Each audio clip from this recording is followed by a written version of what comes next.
Olá pessoal, aqui é o Velgas. Hoje é dia 12 de setembro de 2025. A Ucrânia desferiu golpe mortal nas tropas russas. Uma guerra que não para, muito movimentada na região de Donetsk. Nós vamos falar justamente sobre a região de Donetsk. Quero convidar vocês que não são inscritos no nosso canal, inscrevam-se. Aqui vocês vão ver a verdade. Esse é o mais importante. Aqui não passamos fake news, porque aqui são proibidas. Fake news são nos canais pró-russos que vêm direto do Kremlin. Quero também pedir a todos que deem um like, é muito importante fortalecer o canal. Peço a todos que compartilhem, pelo menos para 10, 15 pessoas, se puderem, para todos os contatos que vocês tiverem nas suas redes sociais, Facebook, X, WhatsApp, etc., nos grupos de WhatsApp, e também recomendem quando mandar, é muito importante. Aí as pessoas se motivam mais e é mais certeza que elas vão assistir. Eu conto com vocês. Muito obrigado. Bom, então a Ucrânia desferiu um golpe mortal nas tropas russas. Os ucranianos atacaram diversos centros de comando de uma só vez, na região de Donetsk, enquanto a Rússia continuava, que eu já noticiei ontem, que eles estavam agrupando as forças, e elas iam sendo sistematicamente destruídos, e agora ela viu como alvo não apenas as concentrações de tropa, mas sim os comandos, os centros de comando e também alguns centros como centro de drones, que controla os drones e etc. E ela então lançou já ontem uma onda massiva de ataques coordenados.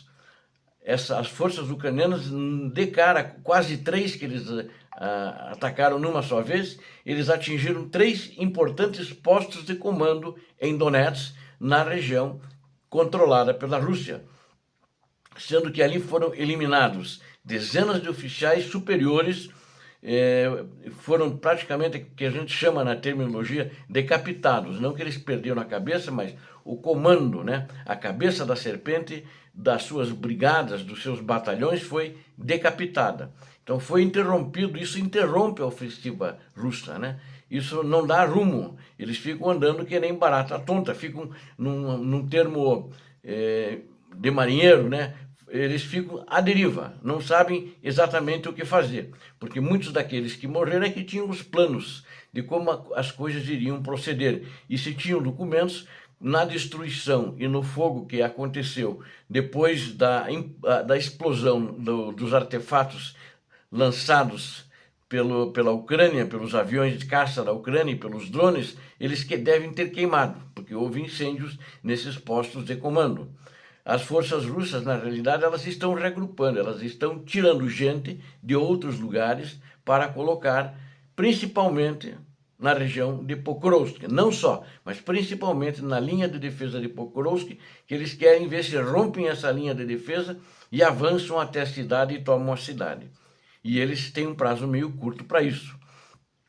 Agora o prazo está em torno de um mês. Então eles na realidade estão sacrificando várias de outras ofensivas que eles têm nesse teatro de operações de aproximadamente 1.500 quilômetros a todas essas linhas de frente nas províncias ucranianas. A inteligência ucraniana, no entanto, ela não tem deixado, aparentemente, talvez algum tenha escapado, mas dava para dizer assim, a maioria dos movimentos, mais de 90%, pelo menos 90%, não passou desapercebido pela inteligência ucraniana.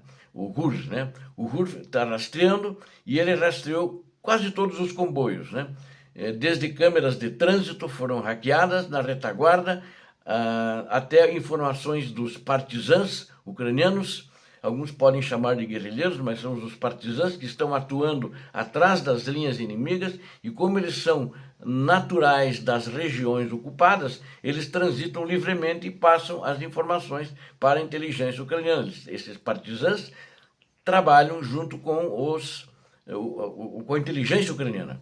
E com o exército ucraniano também fazem algumas operações em conjunto. Eles relatam desde trens e movimento de tropas, o que os trens estão transportando, se estão transportando só tropas, se estão transportando blindados e etc. E a Ucrânia tem seguido essas colunas para ver aonde que eles estão indo, né? Vocês devem lembrar que muitas munições foram explodidas, muitos depósitos, antes de chegar à linha de frente, justamente porque a Ucrânia seguia a rota do suprimento de munições. Ela não atacava a logística quando estava sendo transportada, ela atacava depois que chegava no ponto final para descarregar, porque lá tinha mais munição, tinha que destruir tudo. Então a Ucrânia tem agido dentro dessa maneira, né?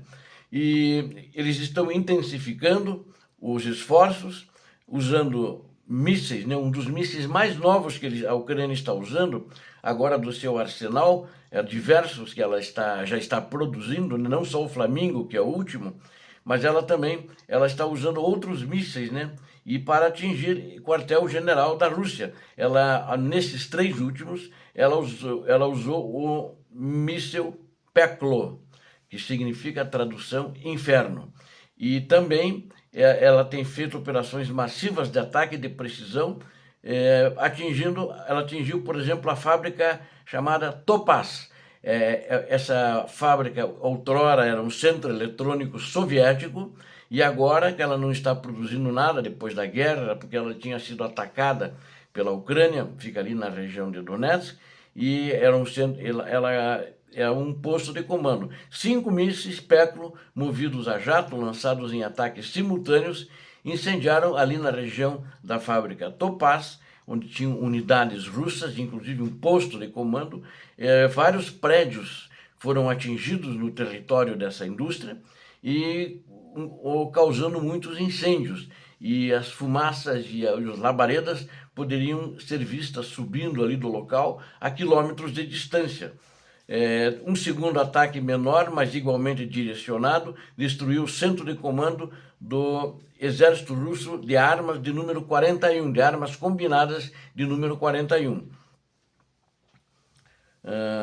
Ali funcionava o Instituto de Pesquisa de Automação Complexa também, onde a Rússia dirigia as operações no centro de Donetsk. E, finalmente, outra onda de drones ucranianos de longo alcance atingiu o posto de comando da 20ª Divisão de Fuzileiros Motorizados da Guarda da Rússia, dentro de uma zona industrial também, só que é outra zona industrial, não no território da fábrica de Topaz, né? Topaz, e demolindo o centro nervoso de uma das principais forças russas que atacavam a oeste de Donetsk. Esses 3 ataques ocorridos com poucos minutos de intervalo, quase que simultaneamente os mísseis Peklo foram lançados, eles tiveram poucos minutos de intervalo e com isso deixaram atordoadas as defesas russas, né? E que não conseguiram derrubar os mísseis, né? O fogo antiaéreo foi usado, né? Mas ele foi lançado, o fogo antiaéreo, depois que os mísseis atingiram o alvo. E tardiamente, então, que foi disparado, e na realidade eles estavam com problema, eu acredito, como a Ucrânia está destruindo muitos radares, assim, que ela identifica, que estão junto às defesas aéreas, ela já, por exemplo, destrói um S-300, um S-400, e já o seu radar também. Então eles estão inoperantes. E alguma dessas baterias antiaéreas de mísseis S-300 ou S-400, que ainda tenha, vamos dizer assim, não tenha sido destruída, o míssil foi destruído. Então eles estão atirando às cegas, não conseguem ver no radar o que está vindo. O Ministério da Defesa russo alegou que dezenas de drones também foram interceptados, mas não mencionou em Donetsk, ela mencionou em outros locais do teatro de operações. No entanto, a realidade é muito clara, na minha opinião. O poder de fogo de precisão ucraniano destruiu vários complexos de quartéis generais, né? Isso é péssimo para a Rússia e péssimo para o desenrolar das estratégias dos comandos para o resultado da guerra e do ataque, né? A Rússia está continuando a tentativa de avançar ali em direção a Pokrovsk. As armas utilizadas pela Ucrânia destacam a sua crescente independência na guerra de longo alcance, já podendo usar seus próprios mísseis. Análise de perfis de voo e vídeos de impacto revelou a silhueta distinta e o padrão de ataque dos mísseis Péculo da Ucrânia. Drones movidos a hélice, eles têm explorado os alvos, mas os ataques em si foram realizados por drones do tipo míssil de cruzeiro, que é esse Péculo, é um drone míssil, né, que eles chamam mais míssil. Ele é propelido a jato, ele tem um alcance de 700 quilômetros e também ele voa a velocidade de 700 quilômetros por hora.